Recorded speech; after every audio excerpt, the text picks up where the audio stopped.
रात भर जागी हम तोहरे याद में,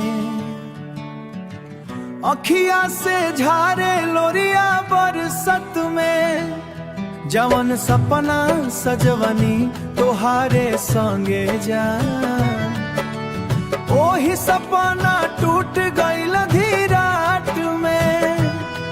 तू तो छोड़ के चल गलीलू बेदर्दी बन के, हम तया जो ततानी तोहरे नाम पे।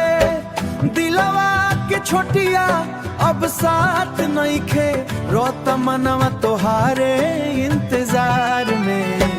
का लिखी तकदीर में भगवाना प्यार मिलल बस सस सुनसान हो।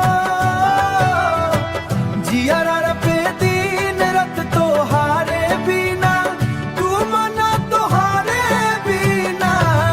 तू बन गयू हमारा दर्द के पहचान हो, तू बन गयू हमारा दर्द के पहचान हो।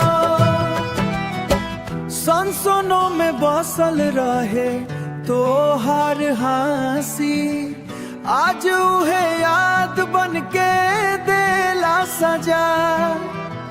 तू तो खुश बदू नया दुनिया में, हमारा हिस्सा में आइल बस दगा। चिट्ठिया पुरंका जब खोल चेहरा दिखे, टूटल दिल के आवाज सुन ए खुड़ा। अब तो जिंदगी की भी बोझा जैसन लगे, का लिखी तकदीर में भगवाना प्यार मिलल बस सस सुनसान हो।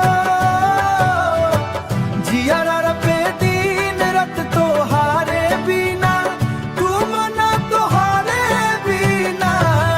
तू बन गयू हमारा दर्द के पहचान हो, तू बन गयू हमारा दर्द के पहचान हो। अगर लौट के आ जइबू तू एक दिन, फेरों से सज जाई सुना है दिल। बाकिर जनतनी सपना बाई, अब तो सथे बा बस तन्हाई और गम।